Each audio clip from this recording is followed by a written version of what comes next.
Hello everyone, welcome to my YouTube channel edu multiverse. आइए चलते हैं अपने software testing in Hindi series के पार्ट 2 की तरफ। लास्ट वीडियो के अंदर मैंने आपको एक माइंड मैप दिखाया था कि कैसे आप एक सॉफ्टवेयर टेस्टिंग सीख सकते हैं। पहले एक इम्पॉर्टेंट बात कर लेते हैं कि सॉफ्टवेयर टेस्टिंग क्यों सीखनी चाहिए और किस किस को सीखनी चाहिए। अगर आप एक फ्रेशर हो, यानी आपको अगर सॉफ्टवेयर टेस्टिंग में जंप करना है, तो ये एक इम्पॉर्टेंट कॉन्सेप्ट है जो कि मैं बताने वाली हूँ। सबसे पहले सॉफ्टवेयर टेस्टिंग को दो पार्ट्स में डिवाइड किया गया है। दो पार्ट्स कौन कौन से हैं? एक पार्ट जो है मैनुअल टेस्टिंग की तरफ जाता है, दूसरा पार्ट होता है ऑटोमेशन की तरफ। अगर मैं इंपॉर्टेंट पॉइंट बताऊं ना, तो मैनुअल टेस्टिंग सीखना सबके लिए इंपॉर्टेंट है। जो डायरेक्टली ऑटोमेशन में जाते हैं उनको बहुत प्रॉब्लम्स फेस करनी पड़ती हैं। मैंने खुद अपनी कंपनी में ऑटोमेशन फ्रेशर्स हायर किए हैं, बट उनको फिर मैनुअल टेस्टिंग के कॉन्सेप्ट सिखाना बड़ा इंपॉर्टेंट होता है, क्योंकि उनको टेस्ट प्लान बनाना नहीं आ रहा होता, उनको टेस्ट केसेस समझ नहीं आते कि ये क्या होते हैं, उनको ये समझ नहीं आता कि ओवरऑल टेस्ट केसेस क्यों बनाए जा रहे हैं, कैसे बनाए जा रहे हैं, बग की रिपोर्टिंग कैसे होती है, ओवरऑल पिक्चर नहीं मिलती उनको। तो सबसे पहले इंपॉर्टेंट पॉइंट जो कि हम इस सीरीज के अंदर कवर करने वाले हैं, वो है मैनुअल टेस्टिंग के कॉन्सेप्ट्स। उसको मैनुअल टेस्टिंग कह लो, कुछ लोग उसको सॉफ्टवेयर टेस्टिंग भी कहते हैं। चलो अब देखते हैं हमने सीखना क्या है। सबसे पहले जो हमने बात करी है वो है फंडामेंटल्स ऑफ टेस्टिंग की।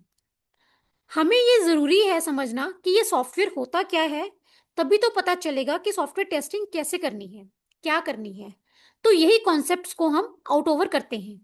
चलिए चलते हैं हम आगे यहाँ से। एजेंडा हमारा ये होने वाला है इस सीरीज के अंदर कि हम सॉफ्टवेयर टेस्टिंग के बारे में पढ़ेंगे। एसडीएलसी क्या होता है, उसके डिफरेंट मॉडल्स क्या हैं, उसके बारे में पढ़ेंगे। एसटीएलसी लाइफ साइकिल क्या है, उसके प्रिंसिपल्स क्या हैं। आरटीएम यानी कि रिक्वायरमेंट ट्रेसेबिलिटी मैट्रिक्स क्या होता है। Different types of software testing, test design कैसे होते हैं, बग रिपोर्टिंग कैसे होती है, सिवियरिटी प्रायोरिटी क्या होती है, ओवरऑल उसको कवर करेंगे। तो चलिए शुरू करते हैं। सबसे पहले इंपॉर्टेंट क्वेश्चन बहुत लोगों से पूछा जाता है वो क्या है कि व्हाट इज सॉफ्टवेयर। एक्चुअल में सॉफ्टवेयर है क्या? और सॉफ्टवेयर ना, सही बताऊं तो अगर आप ये वीडियो देख रहे हो तो ये नया नहीं है आपके लिए। क्यों, इसका रीजन बताती हूँ आपको मैं। क्योंकि सॉफ्टवेयर आपने ऑलरेडी बहुत यूज कर रखे हैं। अगर आपने कोई भी नॉर्मल कंप्यूटर अपने यूज किया है, या फिर कभी आपने अपना मोबाइल फोन यूज किया है, तो ऑलरेडी आप सॉफ्टवेयर को यूज कर चुके हो। सॉफ्टवेयर बेसिकली एक सेट ऑफ इंस्ट्रक्शंस है या कमांड्स हैं जिससे कंप्यूटर आपका कोई भी टास्क कर सकता है। सॉफ्टवेयर भी बहुत तरह के होते हैं। एक कॉमन सॉफ्टवेयर आप सब बहुत यूज करते होंगे, कैलकुलेटर। कैलकुलेटर ऐप जो आपने यूज किया है वो एक डेस्कटॉप सॉफ्टवेयर है। बहुत सारे ईमेल प्रोवाइडर्स हैं हमारी डेली लाइफ में जिसको हम यूज करते हैं। जैसे पहले रेडिफ मेल, हॉटमेल होता था, और आजकल जीमेल यूज करते हैं मोस्टली। ये सब सॉफ्टवेयर ही हैं। अब सॉफ्टवेयर क्या होता है ये तो हमें समझ में आ गया, बट सॉफ्टवेयर के टाइप्स क्या होते हैं आइए देखते हैं। Types of software, three types के सॉफ्टवेयर होते हैं। यहाँ पे ना इंटरव्यू क्वेश्चन भी है, अटेंशन हो जाओ थोड़ा सा, क्योंकि कई बार ये क्वेश्चन लोग पूछ लेते हैं। सबसे पहले है सिस्टम सॉफ्टवेयर। सिस्टम सॉफ्टवेयर होते हैं जो कि लो लेवल लैंग्वेजेस में बनते हैं और वो लो लेवल पे काम करते हैं। ये लो लेवल का क्या मतलब है? लो लेवल पे वो चीजें होती हैं जिससे हम डायरेक्टली इंटरेक्ट नहीं करते, कोई और प्रोग्राम हमारे लिए इंटरेक्ट करता है, जैसे कि ऑपरेटिंग सिस्टम। जैसे मैं विंडोज 11 यूज कर रही हूँ, आप कौन सा ऑपरेटिंग सिस्टम यूज करते हो कमेंट में जरूर मेंशन करना। ऑपरेटिंग सिस्टम भी एक सॉफ्टवेयर है जिसको हम कहते हैं सिस्टम सॉफ्टवेयर। ऐसे बहुत सारे और सिस्टम सॉफ्टवेयर भी हैं, जैसे कि ऑडियो ड्राइवर्स, सर्वर्स, यूटिलिटीज। ये हमारे से डायरेक्ट इंटरेक्ट नहीं करते, बल्कि हमारे थ्रू कुछ प्रोग्राम्स होते हैं, वो प्रोग्राम्स ऑन द बिहाफ इनको इंटरेक्ट करते हैं। Next is programming software. Programming softwares वो होते हैं जैसे कि कंपाइलर्स, डिबगर्स, इंटरप्रेटर्स, जो हमें हेल्प करते हैं प्रोग्राम्स बनाने के लिए। लेकिन एप्लीकेशन को भी तो कहीं से बनाना होगा ना, तो उसी को बनाने के लिए यूज करते हैं programming softwares. Third important point है एप्लीकेशन सॉफ्टवेयर। एप्लीकेशन सॉफ्टवेयर होते हैं जो कि एंड यूजर को मिलते हैं। आजकल हम इतनी वेबसाइट्स यूज करते हैं, जैसे कि ई कॉमर्स वेबसाइट्स, जो कि आजकल बहुत कॉमन है। ऑनलाइन शॉपिंग के लिए, जैसे कि amazon.com। यहाँ पर आप कोई प्रोडक्ट को देखते हो, सिलेक्ट करते हो, पेमेंट करते हो, फिर इस तरह आप उस प्रोडक्ट को खरीद लेते हैं।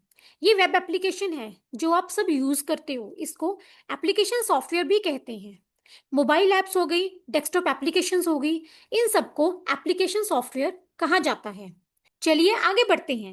What is software testing? Process of evaluating and verifying that a software is working what is suppose to do. मतलब जो भी सॉफ्टवेयर हमें दिया गया है, जैसे कि जीमेल, उसको वैसे ही काम करना चाहिए।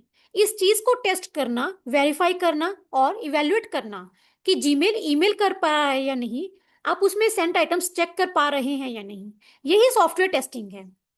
सॉफ्टवेयर टेस्टिंग एक पार्ट है सॉफ्टवेयर डेवलपमेंट का। मेन ऑब्जेक्टिव क्या है सॉफ्टवेयर टेस्टिंग का? जनरली ओवरऑल जब भी हम सॉफ्टवेयर टेस्टिंग कर रहे हैं, हमारा सिर्फ एक ही गोल होता है, quality of the product is release to the end user. Example के तौर पे मान लो मैं एक ई कॉमर्स वेबसाइट यानी कि amazon.com की सॉफ्टवेयर टेस्टर हूँ, तो मैं उसको ऐसे टेस्ट करूंगी कि बहुत सारे लोगों को ऐसी प्रॉब्लम्स ना आए कि वो ऐड टू कार्ट ना कर पाए, खरीद नहीं पा रहे प्रोडक्ट्स को, प्रोडक्ट्स का प्राइस बिल्कुल सही दिख पा रहा है उनको, इन चीज़ों की प्रॉब्लम ना आए, तो मैं उसकी ओवरऑल क्वालिटी को चेक कर रही हूँ।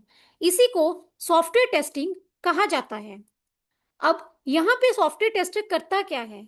वो क्या करता है? Activity to detect and identify the defects not fix.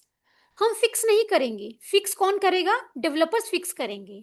हम उसको टेस्ट करेंगे, बेसिकली डिटेक्ट करेंगे और आइडेंटिफाई करेंगे कि डिफेक्ट कौन कौन से हैं। डिफेक्ट क्या है, बग क्या है, इसको हम अच्छे से समझेंगे, डोंट वरी। हमारा ऑब्जेक्टिव यहाँ पे क्लियर है। सबसे पहले काम है हमारा फाइंडिंग डिफेक्ट्स। हमें प्रिवेंट करना है कि डिफेक्ट्स ना मिले।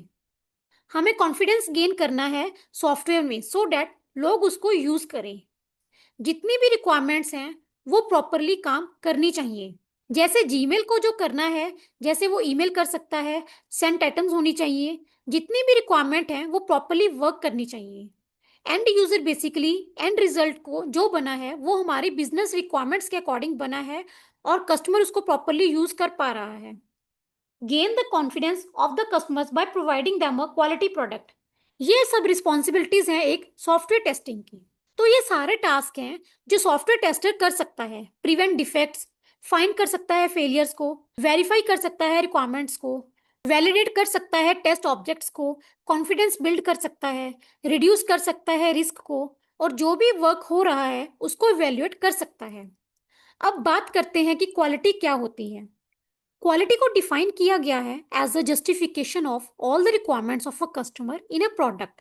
मतलब जितनी भी रिक्वायरमेंट्स हमने लिखी हैं वो प्रॉपरली बिहेव कर रही हैं। जैसे कि हमने जीमेल की एग्जांपल को देखा है, अगर वो हर चीज कर पा रहा है तो हम कहते हैं कि उसकी क्वालिटी वेल मेंटेन्ड है और यूजर उसको प्रॉपरली यूज कर पा रहा है।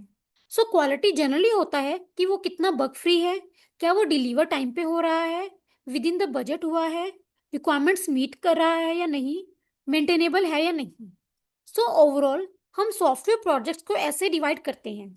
आई होप आपको क्लैरिटी मिल गई होगी कि सॉफ्टवेयर क्या होता है, सॉफ्टवेयर टेस्टिंग एक्चुअली क्या होती है।